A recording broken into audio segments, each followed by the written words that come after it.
Better Together, Co-Parenting Tips for Families Navigating Conflict with family therapist Lisa Erickson of Empowering Parents of Kansas City. That is your topic for today. Welcome to the Lawyers and Mediators International Show and Podcast, where we discuss law and conflict resolution topics to educate both professionals and everyday people. Catch regular episodes on YouTube and anywhere you get your podcasts. Just remember, nothing in these episodes constitutes legal advice, so be sure to talk to a lawyer, as cases are fact-dependent.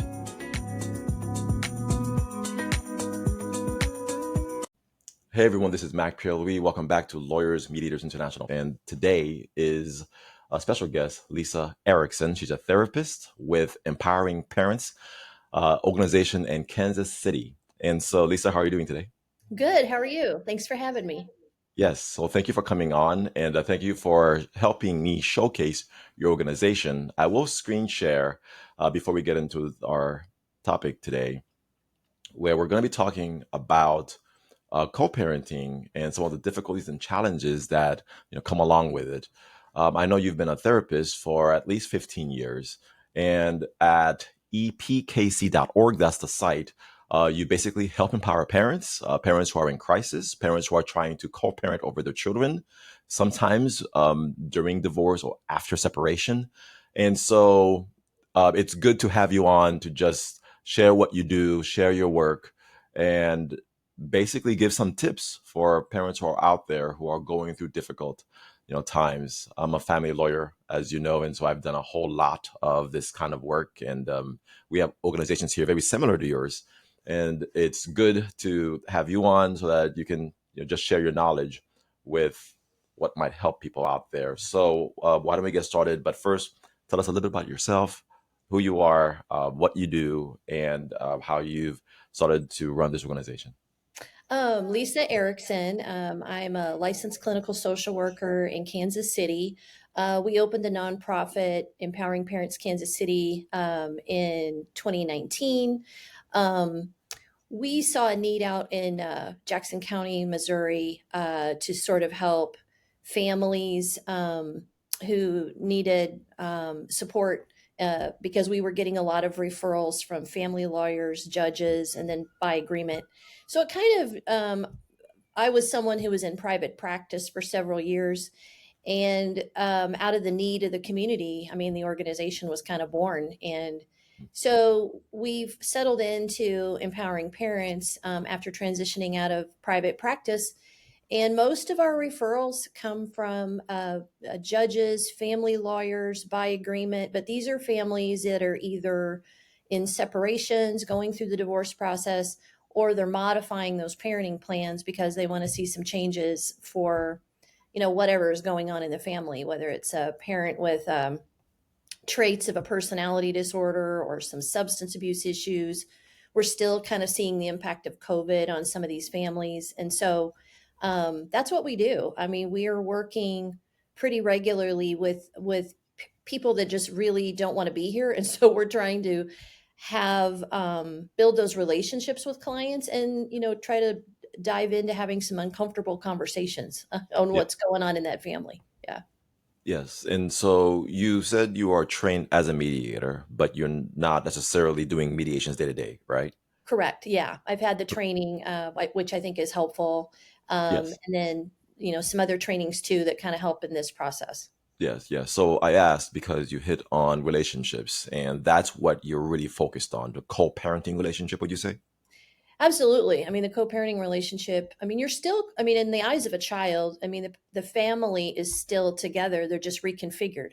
We may have step parents or significant others in there. And so, we try to frame it to a child where maybe the parents aren't holding hands anymore. Maybe they're holding hands with someone else, but this is still your family. And we're trying to navigate through blended family issues and a lot of varying factors that contribute to the conflict. Okay, so let's talk about some of those conflicts. What would you say are some of the most common and difficult challenges that parents encounter, especially when they're going through divorce or separation? It's kind of a broad, question, so you can kind of go where you wish on it. But I do with this every day, and I'd like to hear some of the issues you see come up a whole lot. You know what I see are, I mean, communication is a really broad word, and I think what I see many times is that parents are not in a position of probably having face-to-face conversations because it just can go awry. So they're using different applications to co-parent Yeah. through email that lawyers and co-parent counselors can see. And I think there's some takeaways out of some of those apps that kind of create the conflict where a parent might say to other, I think you're angry. And the parent says, I'm not angry. I'm just trying to stick to the facts. So we see that. We see blended family issues. We see maybe step parents that have good intentions, but maybe overstep the boundaries. We also are looking more into intergenerational issues that are impacting some of these families that we're working with. Grandparents that may, be significant caretakers to these children. And so keeping it really reined into the biological parents and letting them establish what the rules are going to be or the guidelines, the operating system for the family, and then rolling that out to the step parents or significant others or the grandparents. And so we're really trying to like rein in how is it that we're going to operate, what is it that we really see as the critical issues. And so I think the other piece of it is trying to land on the priorities of these parents. I mean, they're dealing with extracurricular activities, medical issues. We still see families that really are polarized in making medical decisions for the kids. And so that's impacting co-parenting process as well. I mean, I could probably go on and on, but Mm. I think navigating through an app is different because they just are not in a position of communicating face to face, and we don't really want them to if they're not good at it because then it affects the children. And Mm. then making timely decisions. Those are other things that impact this process. Yeah, decision making. So, being a family therapist, do you have some pointers or some tips when it comes to making co-parenting decisions? I do. I think we have some parents who really want to create a lot of momentum in the co-parenting process. They're rapid firing on the issues they want addressed. It tells us that we're behind on coming into the game to supporting some of these families. And I think that we're trying to, if we have another parent who's a little slower to make decisions, what I say to them is, if you can't make a decision and you need to think about it, respond in 24 to 48 hours and say, this is something I need to think about, but get back with them later. I think Yeah. if we don't communicate, that gets us stuck in the weeds pretty fast. Yeah. And then other parents who are wanting quicker decisions, they may get guidance from their attorney that says, well, no answer is means that you can make those decisions. So it's trying to kind of balance those things out. You just have to communicate. And how what do you want that timeline to look like is something that we really try to pinpoint. I have people that come in because most of our co-parents are not really. I mean, I would say a lot of our co-parenting parents are involuntary. They just, they've ended this relationship in the marriage, and they just don't want to deal with one another. But we need to, because we Yeah. still have decisions to make. We may have, toddlers, or we may have a 13-year-old, but we still have work to do. So we've got to communicate. We've got to meet the timelines. We've got to get those kids into the dentist, get their teeth checked, their eyes checked. And then immunizations become I mean, I think we're seeing that across the board. We're making decisions on medical care and whether or not we want to immunize. Yeah, so many things I could talk about on that Yeah. one. When it comes to decision making, again, a lot of times in our jurisdiction, we might have both parents do the decision jointly. One parent make the decision exclusively by a court order, and sometimes judges do it that way because they're like, "Look, you two are gonna fight. We're just gonna have one parent make the decision." But most of the time, we'll have the parents have the rights jointly, Mhm. and sometimes with a tiebreaker, like the pediatrician will make the final, will be the person they follow, or the school counselor, for example, on education decisions. Um, but I'm putting in the app now into that conversation. When we order parents to use these co-parenting apps, I think we mean well. The idea is for a parent to not have to have those volatile conflicts, and instead have a long running, feed, if you will, a text communication where they'll go back and forth, and it's quote unquote documented, so that if there's conflict, it can go to court, and the judge can read what they might have said, and then it ends he said she said forever. And the parent who asks a question can confirm that the other parent read, the request, and can see whether or not there was a response. But I think, from what you're saying, from what I'm hearing, there might be a dark side to the co-parenting apps, to where the parents are kind of just thrown to that, and they kind of give up on the need to dialogue with each other and communicate, and see each other as respectable parents, where they're just reduced down to this app. Anyway, do you think that there is a dark side to those parenting apps where parents need to kind of come back to square one and deal with each other? Or do you think sometimes that's kind of how you have, to go about it when you're making these big decisions on education, medical, psychological, things like that? Right. I think the app is what's out there, and there's some really good ones out there Yeah. that that are there purposefully to help these parents. I think they just need a little education on how to utilize the app and maximize what it can do. I think that, for example, if you have a parent who fires off on the app multiple times a day, I try to teach those parents, you don't need to do that. We don't need to communicate every day. You may have multiple children, but you can cluster what you want to say, and maybe do it at the end of the day, and then cluster those questions into the Yeah. app. And then the other parent can respond accordingly.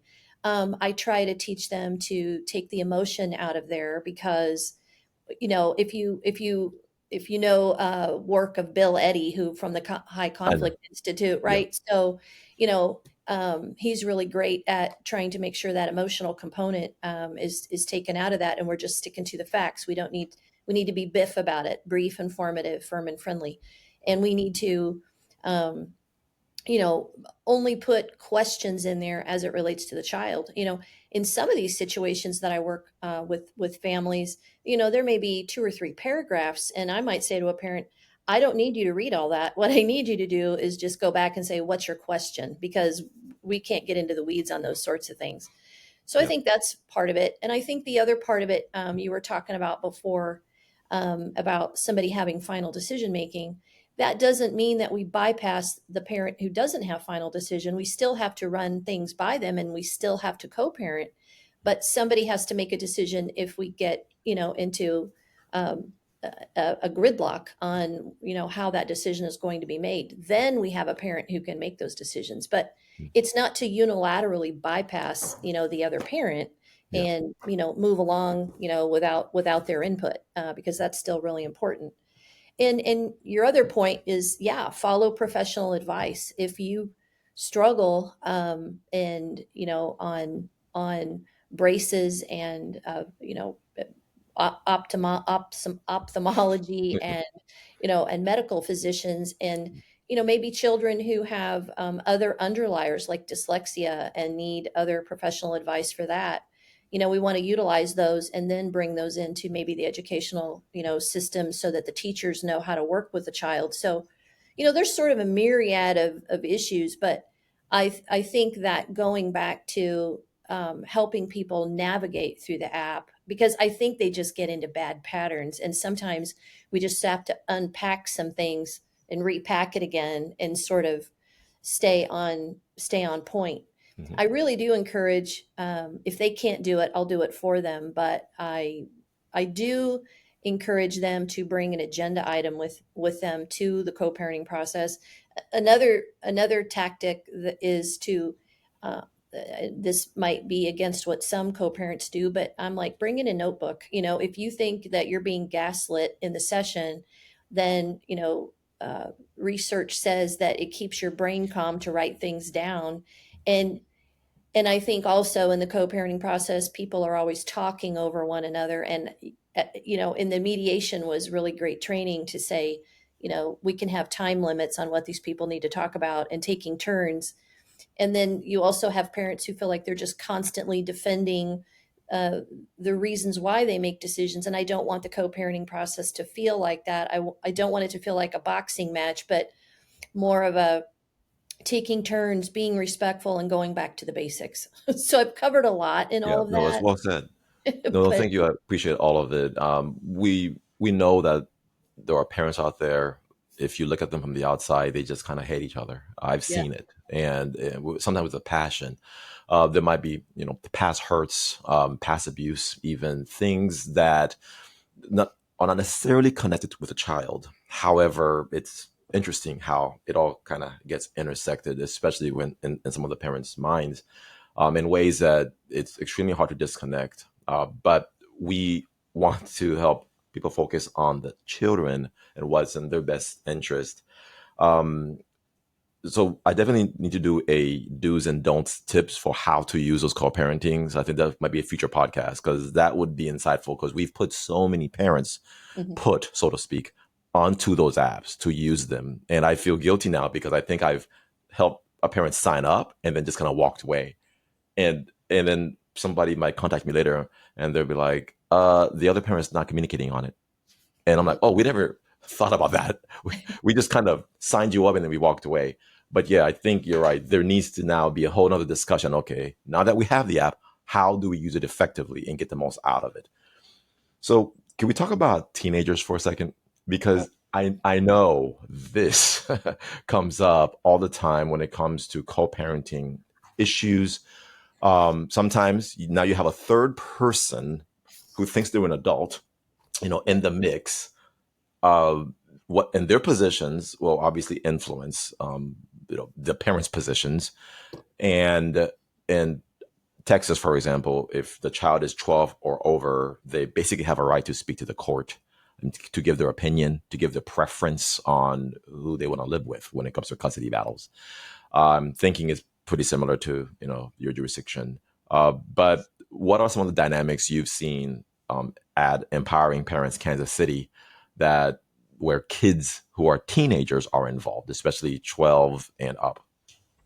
Um, that's a really good question, and I'm really glad you asked it, because what I see is, from teenagers, really all the way down to elementary school, and sometimes even toddlers. I've seen it where there is such a disconnect and so much distrust between the two parents that they rely on those children to try to get the truth. And we know that kids take things out of context Yep. or they misinterpret. I mean, that's just the way kids are. And you have children who are fairly young, who, if you look at the developmental processes, which you kind of have to take into consideration, in working with these families, is they are not abstract thinkers. Some of these little kids, if I can start there, Yep.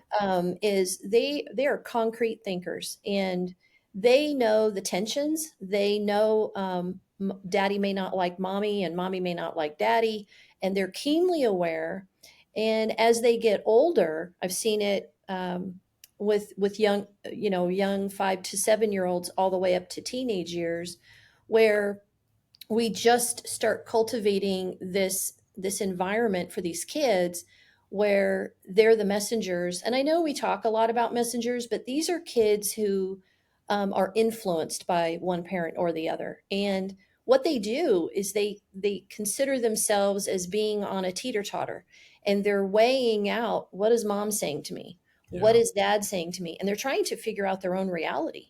And then what we do is we raise these kids who are, intellectually on levels they shouldn't be at, because now they're taking on some of these adult issues. Mhm. And then you can't get that back. I mean, once you get a child kind of raised in a pretty significant conflicted family, they learn how to manipulate. I think sometimes they do it intentionally, but I also think there's those that do not do it intentionally. It just happens. But I think that it gets them into dangerous territory where, they know there's a split, and they might have their own agenda in there that gets kind of pushed through, or they've heard enough. I mean, I've been had some training in overcoming barrier model, which is parent-child contact problems. I work a Mm, lot with that as well. And in that, it will just say at some point a child will just take a side because there's enough conflict that they just kind of, I think yeah, without saying it, they just throw up their hands and say, I'm going to say that this parent is correct and this is what I need to go with. And then it makes that process really hard as we see when they come in and say, I don't want to see my mom or my dad anymore. I'm done. At the age of 13, they think, yeah, well, I can come in and this is just going to be, and you get to try to get to the underliers of what's really going on with those kiddos. Um, Maybe you get answers, maybe you don't get answers, but we also know that some of these kids start developing between the ages of 9 and 14 some cognitive uh, distortions where they don't have um, I think that they know what's going on, but they have some skewed thinking processes that kind of come out of this process. So mm, it's something that we've seen with teenagers for sure, but I've seen it certainly hit at the younger years too, yeah. which is pretty alarming. Yeah, well, thank you for saying all of that. It kind of breaks my heart. I've touched, hundreds, if not thousands, of cases at this point in my career, over 15 years, almost 15 years, this November, and I think a lot of parents don't realize the kind of damage long term that they're doing by their incessant fighting, or maybe their unwillingness to bend, their unwillingness to not use the child as a messenger, because I've seen that a lot. You can't get these years back. That's what I'm always saying. Kids are supposed to be kids, and most parents believe that, and they don't want their kids stuck in the middle. However, the inevitable finger pointing back at the other parent and then the blame game, you just, I don't know. There's a book out there called Love and Respect, and in the book, it basically says the more mature person is the one who's going to ultimately end up doing the right thing. And so, if you believe you're the more mature parent, well, then not every fight is worth having. Sometimes you have to accept a little bit, of defeat, and just accept it and tolerate it, hold your nose. And your child only gets to 18 in a short period of time. And so you don't get these years back. Hopefully, someone's listening out there who this might, be helpful for. But the work you're doing at Empowering Parents Kansas City, is dear to my heart. So let's start wrapping up. What would you leave, I guess, parents with, who are out there, who are in need of your services, but also who might be in facing some very difficult situations with the other parent? I think that what I say a lot to families is, you try to be as neutral as I think the bottom line is they call it co-parent therapy. It's really not therapy. What I try to say is it's in a therapeutic environment, but you're really in a business relationship. Yep. And if this process of co-parenting, either by agreement or by court orders, is difficult, if you're so inclined, go see a therapist to help you through the co-parenting process. Um, it it does take difficult conversations. You try to cultivate your relationship with both sides. It is not easy, but you have to. The old word that we use, the old phrase that we use in our field is, you got to love your children more than you dislike one another. And Exactly. so that's what we try to hit hard. If And I tell families, if I could put those children on the wall, the pictures of the children on the wall, because that's who we're here for. That's where we've got to roll up our sleeves. And we can't raise children in the courts. I mean, we do, but these kids, I've seen them in longer. I have relationships with kids who are now adults and in college Mm, mm. who start to resent both parents. And um, I think we can do better. I mean, I think we just have to do better. And I think we just kind of have to not give up. And and it is a difficult process. Some people are kind of hang in there, and we see them through the years, and we see some changes for the better. I think doing something differently and better, even if it's 10%, is better than maybe what we wouldn't do at all if we didn't engage in it. So Yes, yes. You'll not give up. That's the key. And people might fail, but get up and keep going. And if you don't know how, guess what? Get educated, right? Get educated with organizations like, Empowering Parents Kansas City, because you guys are there to provide the service of helping collaborate, helping build partnerships, helping relationships, helping in the communication models.